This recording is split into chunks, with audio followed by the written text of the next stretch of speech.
The 100 mains competition 2025 का final match जो कि खेला जाएगा ऑल इनविंसिबल और ट्रेंट रॉकेट्स नाम की उन दो टीमों के बीच में, जो कि पॉइंट्स टेबल में भी टॉप 2 पर रही थी। 8-8 मुकाबले खेल करके 6-6 मुकाबले दोनों टीमें जीती थी। लेकिन चूंकि ट्रेंट रॉकेट्स की टीम को पॉइंट्स टेबल में नंबर 2 पर स्थान मिला था, नेट रन रेट की वजह से इनको एलिमिनेटर मैच खेलना पड़ा। हालांकि वो मैच भी बारिश की वजह से धुल गया और पॉइंट्स टेबल में चूंकि ये टीम नंबर 2 पर थी, तो इनको फाइनल में एंट्री मिल गई ऑल इनविंसिबल के खिलाफ खेलने के लिए, जहां पर यह मैच होगा। मैदान का नाम होगा लॉर्ड्स लंदन का वो मैदान, जो कि फेमस है अपनी स्लोप की वजह से, जो कि 8 मीटर एक तरफ ऊंचा तो एक तरफ ढलान होता है मैदान के ऊपर, जिसकी वजह से पूरे मैच के दौरान गेंद को यहां पर कुछ ना कुछ गेंद हरकत जरूर करती है उस ढलान की वजह से या स्लोप की वजह से। एक तरफ से यानी कि एक छोर से गेंद इन स्विंग होगी, एक छोर से गेंद आउट स्विंग होगी। स्पिनर्स के लिए भी कुछ ना कुछ यहां पर जरूर होता है। तो इस सीजन में उस मैदान पर जो 4 मुकाबले खेले गए उसमें क्या हुआ उसको पिच रिपोर्ट के बेसिस पर समझेंगे, और बाकी दोनों टीमों की तरफ से कौन सी टीम फेवरेट होने वाली है आज के इस मैच को और जीतने वाली है, और इवन प्लेयर्स कौन से बेस्ट होंगे जो कि हमारी बनने वाली 6 टीमों में आएंगे, कॉमन प्लेयर के तौर पर भी और डिफरेंशियल प्लेयर के तौर पर भी, और हमको एक अच्छे खासे रैंक पर ले जाकर के अच्छी खासी निश्चित तौर पर विनिंग यहां पर करवा पाएंगे बिना कोई अमाउंट दिए हुए, यानी कि एक फ्री टू प्ले कॉन्टेस्ट के अंदर। तो उसको हम बात करेंगे पूरे वीडियो के दौरान। जबकि जैसा मैंने आपको बताया कि दोनों टीमों ने इस सीजन के दौरान 8-8 मुकाबले खेल करके 6-6 मुकाबले जीते, उसमें इन दोनों टीमों के बीच में भी एक मैच ऑलरेडी हो चुका है इसी सीजन के अंदर। लेकिन उस मैच में ऑल इनविंसिबल की टीम ने बहुत ही आसानी से 6 विकेट के बड़े अंतर से ट्रेंट रॉकेट्स की टीम को हरा दिया था। तो क्या आज भी वही मैच एक बार फिर से होता दिखाई पड़ेगा, रिजल्ट दोहराया जाता हुआ दिखाई पड़ेगा, उसको भी हम समझेंगे काफी डिटेल में। लेकिन जैसा मैंने आपको बताया कि लॉर्ड्स लंदन के उस मैदान पर यह मैच होगा, जो कि अपने 8 मीटर के स्लोप की वजह से फेमस है काफी। इन स्विंग और आउट स्विंग एक एक छोर से यहाँ पर गेंद हमेशा होती रहती है कुछ ना कुछ, पिच में कोई मदद हो या ना हो। हालांकि पिच की अगर हम बात करें तो यहाँ पर जो 4 मुकाबले खेले गए उसके स्कोर कार्ड में अगर आप लास्ट मैच के स्कोर कार्ड को अगर आप देखें, जहां पर लंदन स्पिरिट्स की टीम ने पहली इनिंग में बैटिंग करते हुए 186 रन बनाए थे 4 विकेट पर, तो इसी स्कोर से आप समझ जाइए कि पिच कितनी बढ़िया बैटिंग के लिए रही है। लेकिन जैसे जैसे ये मैच आगे बढ़ रहा है, क्योंकि 4 मुकाबले ऑलरेडी खेले भी जा चुके हैं, तो अब यूज्ड पिचेस यहां पर देखने को मिलेंगी। तो सेकंड इनिंग में बैटिंग करना अब कंपैरेटिवली उतना आसान रहेगा नहीं। और जैसा मैंने को बताया, चूंकि गेंद भी यहां पर हमेशा कुछ ना कुछ हरकत करती जरूर है, तो बॉलर्स भी यहां पर गेम में हमेशा बने रहते हैं। जैसा कि सेकंड इनिंग में साउदर्न ब्रेव की एक मजबूत टीम भी 139 के स्कोर पर ऑल आउट हो गई। 6 विकेटें पेस और 3 विकेटें स्पिन ने ली। पहली इनिंग के पावर प्ले में 43 रन बने, कोई विकेट नहीं गिरा। सेकंड इनिंग के पावर प्ले में 40 के स्कोर पर 2 विकेट गिरा। और इसका भी एक रीजन है, डे नाइट मैच। आज का ये जो मैच है भारत में तो रात को 10:30 बजे से स्टार्ट होगा, वहां की लोकल टाइम के हिसाब से शाम को 6 बजे स्टार्ट होगा। तब धूप निकली रहेगी अगर आसमान साफ होता है तो। लेकिन सेकंड इनिंग के दौरान कैसा भी कंडीशन हो, लेकिन फ्लड लाइट्स जब यहां पर जलती हैं तो गेंद फ्लड लाइट्स के अंदर और भी अच्छी खासी सी मूवमेंट करती है। और इसी वजह से अगर आप देखेंगे तो सेकंड इनिंग का power play day night matches में, खास करके लॉर्ड्स के मैदान पर, वो पावर प्ले के बॉलर्स के लिए काफी इंपॉर्टेंट होता है। मौके वहां पर काफी अच्छे बनते हैं विकेट निकालने के। जैसा कि पिछले दोनों मैचेस में पावर प्ले आप देख सकते हैं, इवन उसके पहले के भी 2 मैचेस में पावर प्ले के स्कोर्स आप यहां पर देख सकते हैं। सारे के सारे मैचेस डे नाइट ही थे। और इसमें अगर आप देखेंगे तो स्पिन को 15 और पेस को 28 विकेटें अभी तक मिली हैं। 14-14 विकेटें दोनों इनिंग्स के अंदर। इवन स्पिनर्स को भी लगभग सिमिलर अमाउंट में विकेटें यहां पर मिली हैं। और इन चारों मैचेस में 2 बार पहले बैटिंग करने वाली टीम और 2 बार पहले फील्डिंग करने वाली टीमें भी मैचेस जीती हैं। मतलब काफी हद तक एक बात तो क्लियर है कि यहां पर स्कोर डिफेंड हो गया, यहां पर चेज हो गया, यहां पर भी देखेंगे तो चेज हो गया, लेकिन यहां पर भी डिफेंड हो गया। और 150 के ऊपर का स्कोर काफी हद तक यहां पर सेफ माना जाता है। तो दोनों में से कौन सी टीम है जो पहले बैटिंग करते हुए 150 प्लस का स्कोर, 160 प्लस का स्कोर बना देंगी, वो भी देखना काफी इंपॉर्टेंट होगा, जो कि हम आगे देखेंगे। लेकिन सबसे इंपॉर्टेंट चीज जो रहेगी वो पिच के बारे में जानकारी अगर आती है तो पिच रिपोर्ट वो, और साथ ही साथ वेदर कैसा रहेगा मैच के स्टार्ट होने के टाइम पर, वो दोनों अपडेट्स आपको मैं टेलीग्राम और व्हाट्सएप पर देने वाला हूं टॉस के बाद। और मेरी जो अपनी फाइनल टीम बनेगी 6, जो अपनी फ्री टू प्ले कॉन्टेस्ट में जाकर के हमको लगानी है, वो 6 की 6 टीमें भी आपको मैं टेलीग्राम और व्हाट्सएप चैनल पर देने वाला हूं। तो दोनों को जाकर के ज्वाइन करिए। लिंक आपको इसी वीडियो के डिस्क्रिप्शन में और कमेंट बॉक्स में जो पिन किया हुआ कमेंट है वहां पर देखने को मिल जाएगा। तो लिंक्स को क्लिक करके टेलीग्राम और व्हाट्सएप को ज्वाइन कर लीजिए। और फिलहाल देखिए ये प्लेइंग 11 और बैटिंग ऑर्डर आपको दिखाई पड़ सकता है आज के इस मैच में ऑल इनविंसिबल की तरफ से, जिसमें एक चेंज होगा बेसिकली, जहां तक मुझे लगता है कि माइल्स सैमंड बाहर बैठेंगे जो पिछले मैच में थे प्लेइंग 11 में, और एडम जंपा जिन्होंने इसी मैच के लिए ज्वाइन किया है स्क्वाड, ये आएंगे और खेलते हुए दिखाई पड़ेंगे आपको प्लेइंग 11 के अंदर, जहां पर विल जैक्स ओपन करेंगे तवांदा के साथ, बाकी जॉर्डन कॉक्स है, सैम करन है, सैम बिलिंग्स है, और उसके बाद लोअर ऑर्डर के बैटर्स और बॉलर्स, जिसमें पिछले वाले मैच में अगर आप देखेंगे तो Behrendorff, Saqib Mahmood, Tom Curran, Sam Curran और नेथन साउटर, इन पांचों ने पूरे 4-4 ओवर की बॉलिंग करी थी। किसने किस किस ओवर में आकर के बॉलिंग करी, फॉर एग्जांपल बेहरन डॉफ और साकिब महमूद, इनके 2 ऐसे बॉलर हैं जो 2 ओवर पावर प्ले के करेंगे मिनिमम से मिनिमम, और इवन बेहरन डॉफ तो आपको तीसरा ओवर भी पावर प्ले का कम से कम करके दे देंगे। करेंगे। बेरेंडॉर्फ डेथ ओवर में कभी कभार ही बॉलिंग करते हैं, वरना एक बचा हुआ ओवर कहीं मिडिल में आकर के कहीं डेथ में आकर के करेंगे। लेकिन साकिब महमूद आपको 2 ओवर के अराउंड डेथ में करते दिखाई पड़ेंगे।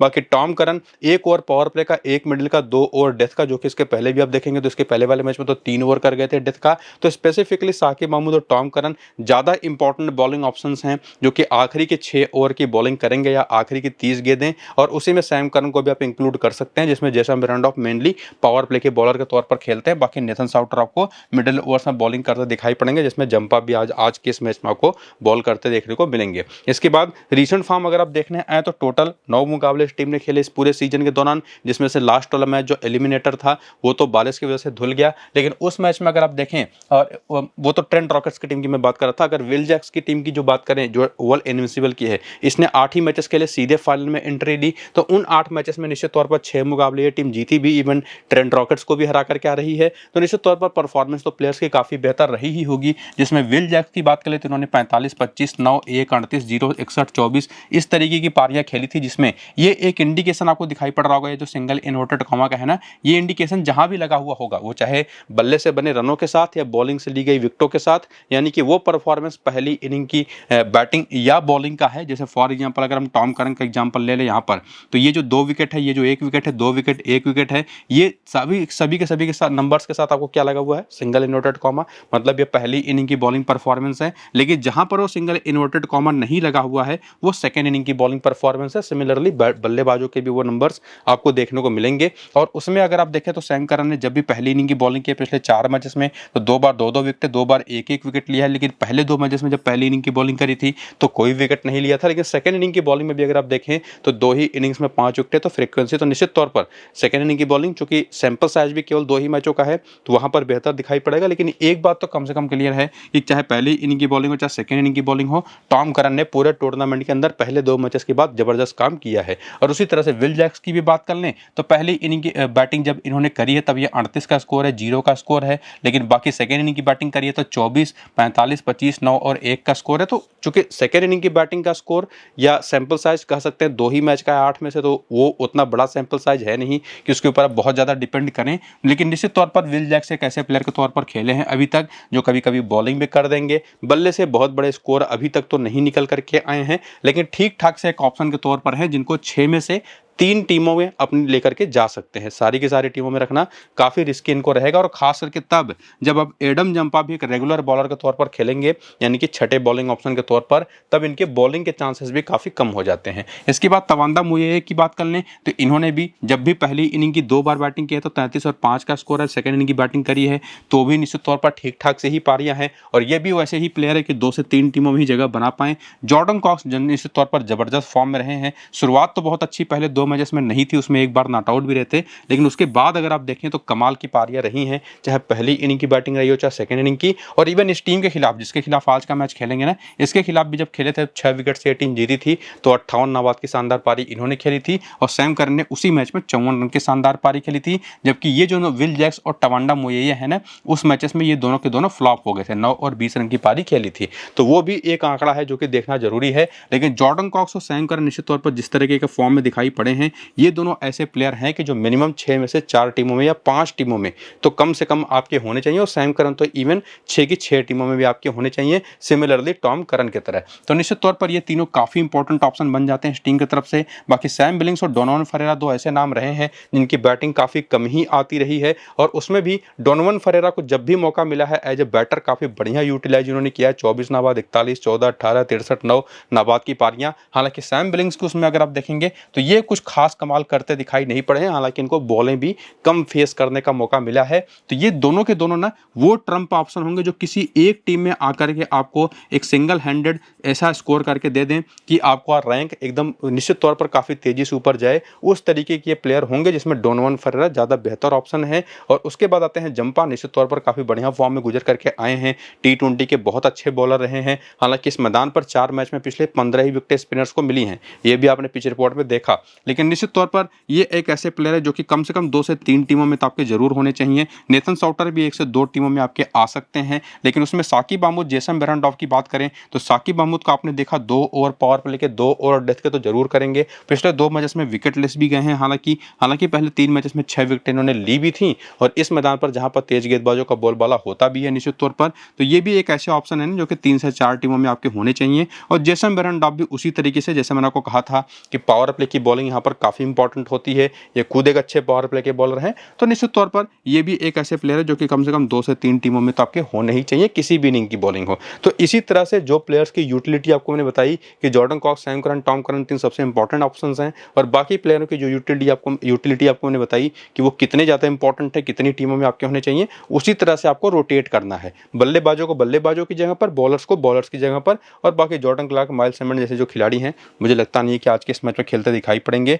तो प्लेयरों को कैसे टीम में अपने लेकर के जाना है 6 टीमें बनाते टाइम पर ओवल इनविंसिबल की तरफ से, वो तो आपने क्लियर कर लिया। बाकी हेड टू हेड की स्टैट्स देखना चाहें तो वो भी देख सकते हैं कि ये ओवल इनविंसिबल के प्लेयर जब ट्रेंट रॉकेट्स के खिलाफ खेलते हैं तो विल जैक्स के 5 मैच केवल 94 रन है, इवन तवांदा के 2 मैच में केवल 20 रन है, और ये दोनों इस सीजन के वाले खेले गए मैच में भी आपने पीछे देखा कि फ्लॉप रहे थे। उसके बाद जॉर्डन कॉक्स के 3 मैच में 158 रन है, जिसमें इस सीजन में हाफ सेंचुरी भी है। सैम करन के 4 मैच में 81 रन है, ये 54 का हाईएस्ट स्कोर इसी सीजन में आया है, 2 विकेटें हैं। बाकी सैम बिलिंग्स के 4 मैच में 83 रन है, केवल 1 पारी अच्छी गई है। डोनोवन फरे का 2 मैच में 41 रन है, टॉम करन के 4 मैच में 6 विकेटें हैं, 2 में 2 विकेटें हैं जंपा के, साउटर के 3 मैच में 3 विकेटें हैं। बाकी बेरेंडॉर्फ और साकिब महमूद के आंकड़े तो बहुत ही ज़्यादा एवरेज हैं, और उसके बाद नीचे जो बेंच के प्लेयर्स हैं वो भी आप उनके भी आंकड़े यहाँ पर आप देख सकते हैं। और उसके बाद चूंकि ये ओवल इनविंसिबल की टीम लॉर्ड्स के मैदान पर खेलेगी, तो इनके प्लेयर्स लॉर्ड्स के मैदान पर कैसा परफॉर्म करते रहे उसको अगर आप देखें तो आपको दिखाई पड़ेगा कि जेसन बेरेंडॉर्फ के देख लिए 6 मैच में 9 विकेटें हैं, साकिब महमूद की 1 मैच में 3 विकेटें हैं, और उसमें नेथन साउटर के 31 मैच में 33 विकेटें हैं, और इवन जंपा के भी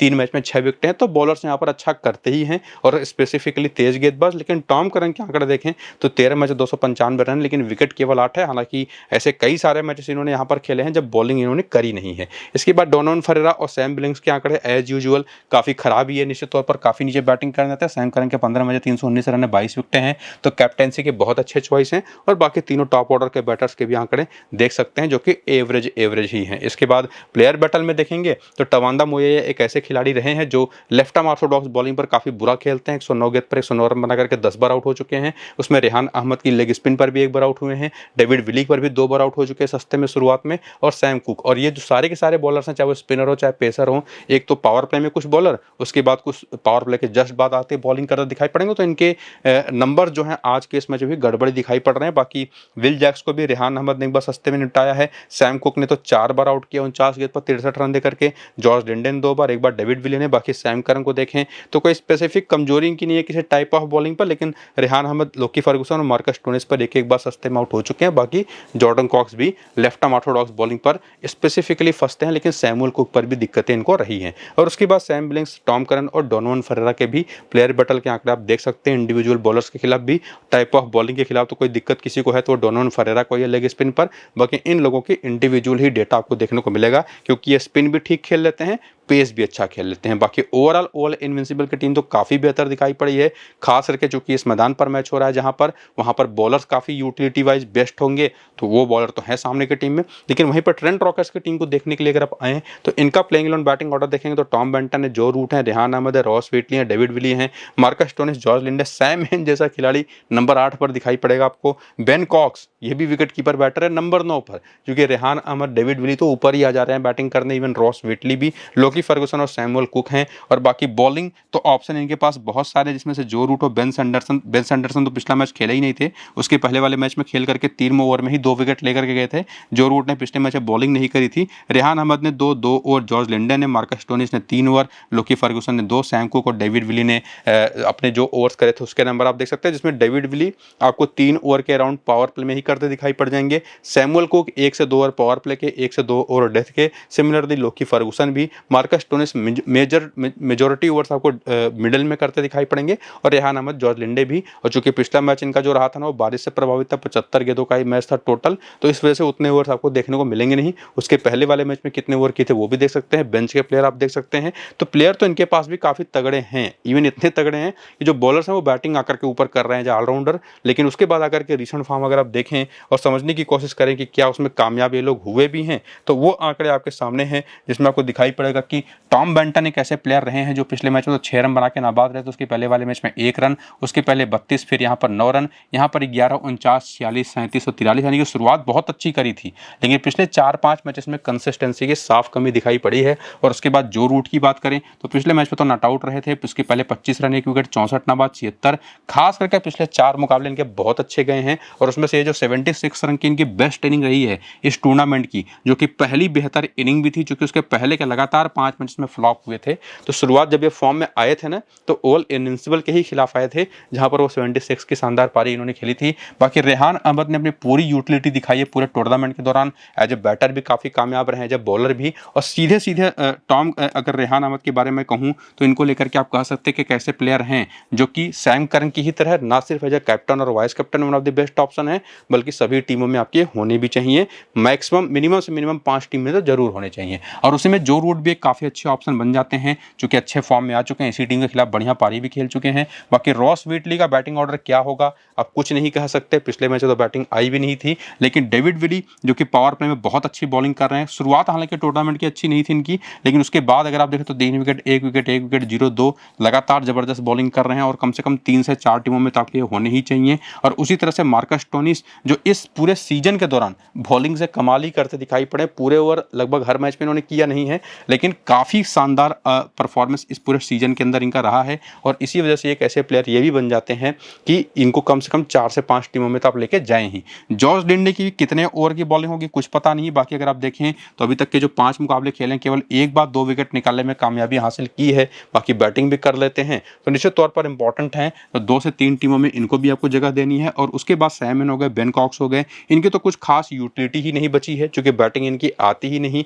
जो आई भी है तो उतनी बॉलें फेस करने को नहीं मिली हैं। तो ये किसी एक आध टीम में आप इनको जरूर मुश्किल से अपनी टीम में जगह दीजिएगा, वरना इनकी कुछ ज़रूरत आपको खास पड़ने वाली है नहीं। तो इवन मैं तो ये भी कहूँगा कि आप इनको इग्नोर भी कर सकते हैं। बाकी सैम कुक और लोकी फर्गूसन की इंपॉर्टेंस काफ़ी अच्छी है, खास के प्लेयर बैटल में आपने पीछे देखा होगा, सैम कुक का नाम लगभग हर बैटर के खिलाफ आपको दिखाई पड़ा होगा काफ़ी अच्छे खासे नंबर्स के साथ, तो इनको भी मैं काफ़ी हाईली रेट करूंगा। और उसी में लोकी फर्गूसन 2 से 3 टीमों में आपके होने चाहिए, जबकि 4 से या 5 से 6 टीमों में आपके कम से कम सैम कुक होने चाहिए। कुछ उस तरीके के ये ऑप्शन हैं। तो 4 तो बेस्ट ऑप्शन इस टीम की तरफ से हैं ही, बाकी प्लेयर्स आपके रोटेट होकर के टीम में आएंगे, जिसमें जैसे मैंने आपको कहा था ना कि डेविड विली को 3 से 4 टीमों में रखना है, जॉर्ज लिंडे को 2 से 3 टीमों में, उसी तरह से सैम कुक और लोकी फर्गूसन का बता दिया। बाकी टॉम बेंटन भी आपकी टीमों में रहेंगे। स्पेसिफिकली पहली इनिंग की बैटिंग अगर होती है तो 3 से 4 टीमों में वो भी आप लेके जा सकते हैं उनको। इसके बाद आकर के हेड टू हेड के भी आंकड़े देख लीजिए, जहां पर टॉम बेंटन के आंकड़े चाहे हों। बाकी जो रूट के तो 3 मैच में 97 रन, 76 का हाईएस्ट स्कोर इसी सीजन में आया है।